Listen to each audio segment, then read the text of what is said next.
Eits, jangan di-skip dulu.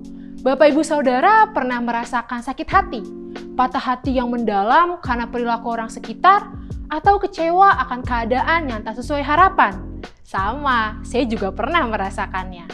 Tenang, saya punya solusi untuk mengatasi hal tersebut.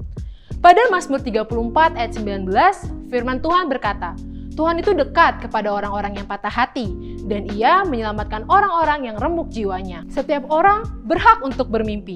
Setiap orang berhak untuk mengalami kebaikan. Setiap orang juga berhak untuk bahagia. Namun, di samping itu, kita tidak bisa menolak akan kenyataan yang mungkin tidak kita inginkan terjadi dalam kehidupan kita. Kita bisa saja mengalami berbagai masalah dalam hidup, mengalami sakit penyakit, krisis perekonomian, atau bahkan merasa ikan laut berada di dalam air tawar. Pernah gagal dalam perencanaannya, dan itu semua membuat hati kita hancur, merasa tak berguna, merasa tak ada pengharapan, tak ada masa depan yang indah. Bahkan saya sendiri pernah mengalaminya. Saya pernah gagal dalam ujian, dihianati oleh orang yang saya cintai, ditinggalkan oleh sahabat saya merasa Tuhan itu tidak adil. Pada saat itu saya berkata, Tuhan, Engkau di mana? Saya kecewa sama Tuhan. Namun, ada satu hal yang dapat menguatkan kita, bahwa pada prinsipnya Allah sangat mengasihi kita. Kita juga diberi kebebasan oleh Tuhan. Kebebasan itu sangat mempengaruhi kehidupan kita, bahkan kehidupan orang lain yang berada di sekitar kita. Lalu, apa sih yang bisa kita lakukan saat berada di situasi dan kondisi seperti itu? Kita bisa belajar dari Daud.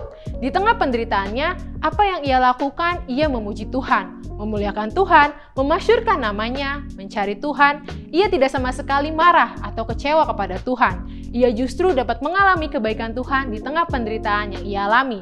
Tuhan yang telah melepaskan dia dari segala kegentaran, Ia juga yang melepaskan dia dari segala kesesakannya. Tuhan yang melindungi segala tulangnya.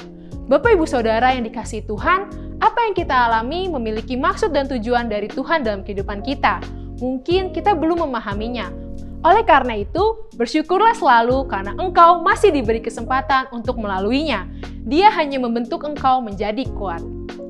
Mazmur 147 ayat 3 berkata, Ia menyembuhkan orang-orang yang patah hati dan membalut luka-luka mereka. Ayat tersebut mengingatkan kita pada satu hal, bahwa Tuhan sanggup menyembuhkan setiap hati yang terluka.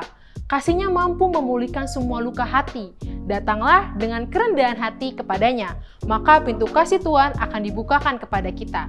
Serta kita diminta untuk melepaskan pengampunan dan berkat kepada orang yang pernah menyakiti kita.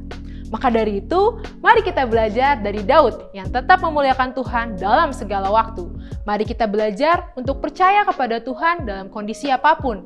Kita yakini bahwa rencana Tuhan tidak pernah gagal.